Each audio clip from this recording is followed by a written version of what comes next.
सोचिए, आप सुबह उठे, चाय बनाने गए तो गैस सिलेंडर खत्म।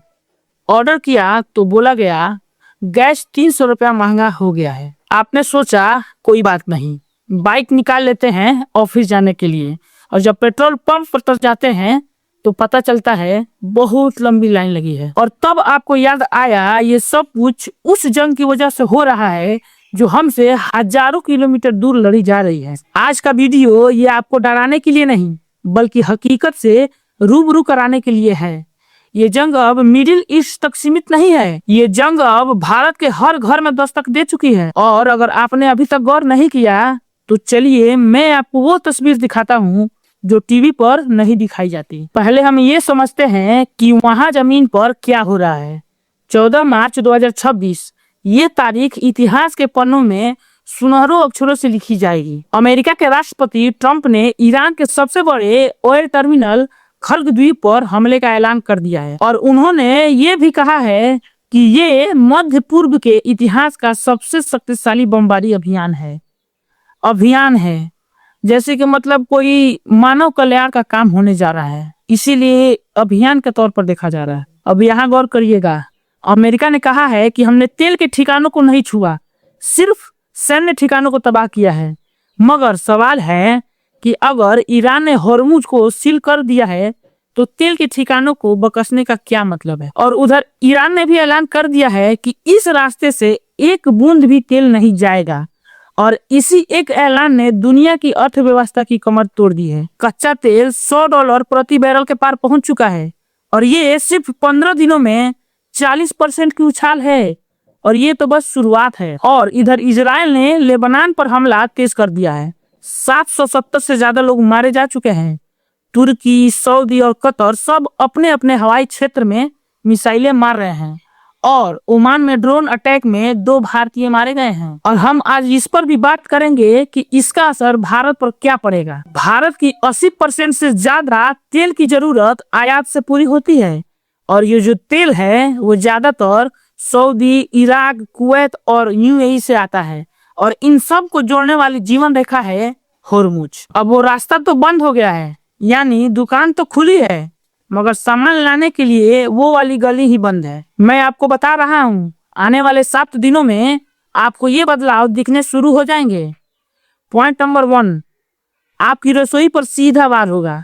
पिछले हफ्ते ही एलपीजी सिलेंडर 60 रुपये महंगा हुआ है, और ये तो सिर्फ झांकी है, अगले महीने तक ये और भी बढ़ सकता है। कमर्शियल गैस इतनी महंगी हो गई है कि कई रेस्टोरेंट बंद हो गए हैं। पॉइंट नंबर 2, इसका असर हवाई उड़ानों पर भी पड़ेगा, और सबसे ज्यादा ये इंटरनेशनल उड़ानों पर पड़ेगा, क्योंकि इनका फ्यूल और महंगा हो गया है। नंबर 3, 90 लाख से ज्यादा भारतीय बाहर देशों में काम करते हैं, हर साल $50 अरब देश भेजते हैं, यानी करीब 4 लाख करोड़ रुपए। मगर अब उनकी नौकरियां खतरे में हैं। अगर युद्ध और बढ़ा तो कुवैत, सऊदी, दुबई से हमारे लोगों को निकालने का ऑपरेशन शुरू होगा। 90 लाख लोग, क्या हम उन्हें वापस ला सकते हैं? और क्या हमारे पास उनके लिए नौकरियां हैं? और सबसे डरावना हिस्सा, रुपया। डॉलर के मुकाबले रुपया 92 के नीचे आ गया है, और अर्थशास्त्री कह रहे हैं कि ये $100 के पास पहुंच जाएगा। और सबसे बड़ी चुनौती सरकार के सामने है। प्रधानमंत्री ने क्षेत्रीय नेताओं से बात की है, और उन्होंने कहा है कि शांति जरूरी है, बातचीत से हल निकलेगा। लेकिन असलियत ये है कि भारत बहुत मुश्किल संतुलन बना रहा है। एक तरफ अमेरिका और इजराइल हमारे रणनीतिक साझेदार हैं, तो दूसरी तरफ ईरान से हमारा चाबहार पोर्ट प्रोजेक्ट है, जो अफगानिस्तान और मध्य एशिया के लिए हमारी गेटवे है। और ऊपर से 90 लाख भारतीय बाहर देशों में फंसे हैं। सरकार ने संसद में कहा है कि हमारी पहली प्राथमिकता भारतीयों की सुरक्षा है, लेकिन सुरक्षा कैसे होगी अगर हवाई क्षेत्र बंद है, अगर मिसाइलें चल रही हैं। मैं आपको यहाँ डराने के लिए नहीं आया हूँ, लेकिन मैं ये चाहता हूँ कि आप सचेत रहें। ये समय है सतर्क रहने का। मैं आपको कुछ बातें बता रहा हूँ जो आपको अभी करनी चाहिए। पहला, आपको पेट्रोल डीजल का बफर रखना है, अपना टैंक फुल करवा के रखना है। और दूसरा कि एलपीजी सिलेंडर का जितना कम हो सके उतना कम यूज कीजिए। और तीसरा, बाहर देशों में जो आपके परिवार दोस्त हैं उनसे आप संपर्क में रहिए, और उनको बोलिए कि भारतीय दूतावास का नंबर सेव करके रखें। याद रखिए, युद्ध सिर्फ उनका नहीं होता जो बंदूक उठाते हैं, युद्ध उनका भी होता है जो रोजी रोटी के लिए मेहनत करते हैं, जो बच्चों को पढ़ाने के लिए जोड़ तोड़ करते हैं, जो सपने देखते हैं। ईरान इजराइल की ये जंग अब भारत की जंग बन चुकी है।